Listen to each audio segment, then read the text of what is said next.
जीवन को आनंदपूर्वक जीना एक कला है और वह कला हम सबको सीखनी चाहिए। एक तरफ तो वह लोग हैं जो सदा अपने को कोसते रहते हैं और दूसरी ओर वह लोग हैं जो थोड़ा सा भी ज्ञान प्राप्त करके कुछ पोथी पढ़कर अपने को दूसरों से ऊपर समझने लगते हैं। कभी भी गुरु बनने का प्रयास मत कीजिए और ना ही शिष्य बनने का। ऐसा कहते भी हैं कि जो अपने को गुरु कहता है या जो अपने को शिष्य कहता है, दोनों का ही गला काट देना चाहिए, क्योंकि दोनों ईश्वर की संतान, ईश्वर का रूप होते हुए भी अपने आप को या तो दूसरों से बड़ा और या छोटा मानते हैं। लोगों ने प्रशंसा में 2-3 लफ्ज़ क्या कह दिए, पाँव ही छुआने लग जाते हैं। मौलिक चिंतन, साधना, स्वाध्याय, मनन कहीं और छूट जाता है। हाँ, यदि आप स्थितप्रज्ञ हैं, जीवन में स्थितप्रज्ञता या समभाव उतर आया है, तब मित्र बनाइए। जीवन की सार्थकता एवं सौंदर्य, जीवन के रहस्य अनुभव की कलम से निकलते हैं। ऐसा प्रयास कीजिए। अहंकार और क्रोध से सदा सावधान रहिए। ये दोनों सूक्ष्म रूप से कब हमारे भीतर मस्तिष्क में उतर जाएं, हमें पता ही नहीं चलता। सदा जागरूक रहना चाहिए। आपकी श्रेष्ठता आपकी सहज मुस्कान और व्यवहार से स्वयं ही छलकती है, जो आपके आंतरिक भाव एवं गरिमा को स्पष्ट करती है। जीवन में पुस्तकों से कभी नाता मत तोड़िए। पठन पाठन, चिंतन मनन जिंदगी के अंत तक दिलो दिमाग को रोशन करते रहते हैं। समय समय पर मौन भी धारण करना चाहिए। आपकी ऊर्जा और विकसित होगी। यह मौन आपको अपने आप से परिचित कराएगा।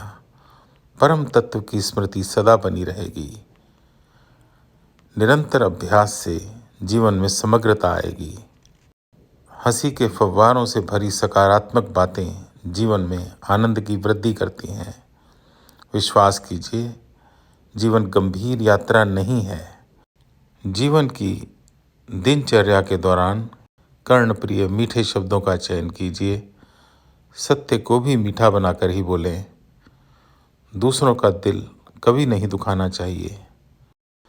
अपनी सुप्त चेतना जगाकर ना केवल अपने परिवार, समाज या देश, बल्कि विश्व में सौहार्द और सद्भावना के जागरण का शंखनाद करते रहिए।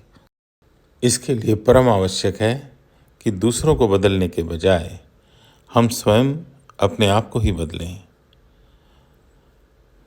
नम्रता, मीठे बोल ही सही मायनों में आभूषण होते हैं। शेष सब कृत्रिम भूषण हैं। दूसरों का हक मारकर जो अधिक हर्षित होते हैं, कालांतर में उनके पतन और अधिक दुख की बारी आती है।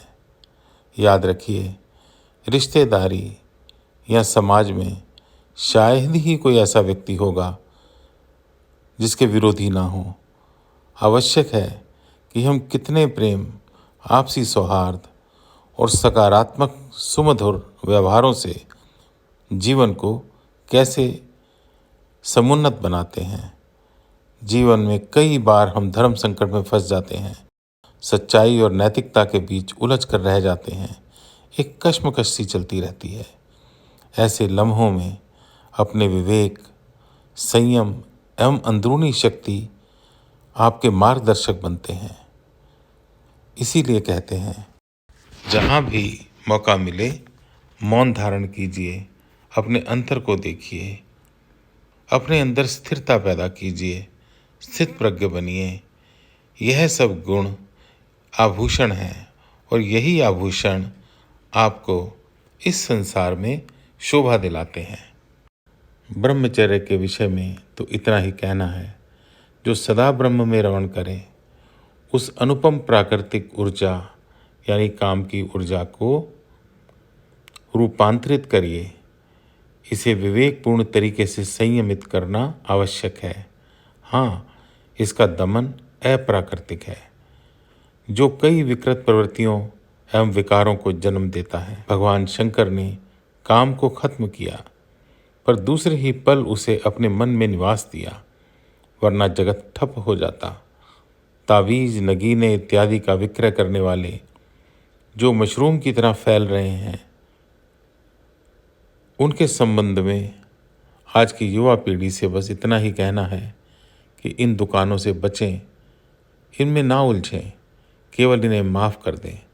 उच्च कोटि की अमूल्य भारतीय संस्कृति, वैदिक ज्ञान, दार्शनिक मूल्यों और दैवीय वाणी से इसका कुछ भी लेना देना नहीं है। आप प्रभु की अनुपम कृति हैं। आप जैसा ईश्वर ने पहले कभी किसी को नहीं बनाया। आप इकलौते ही हैं इस संसार में अपनी तरह के। ना ही पुनरावृत्ति होगी, ना ही कुछ और हो सकता है। आप केवल विशेष कार्य के लिए इस धरा पर आए हैं। आप जीवित हैं। यह उनकी कृपा, अनुग्रह और अनुकंपा का प्रसाद ही है। तुच्छ क्षुद्र बातों में मत उलझिए। इस अमूल्य जीवन का एक एक क्षण अद्वितीय है, इसे मत गंवाइए। कुछ लम्हे अपने लिए भी निकालिए। समय नहीं गुजर रहा, शनै शनै आप गुजर रहे हैं। मौन के क्षणों में उस नाद को सुनिए जो लगातार अपनी दिव्य ध्वनि से आपको आनंद से आलोकित कर रहा है।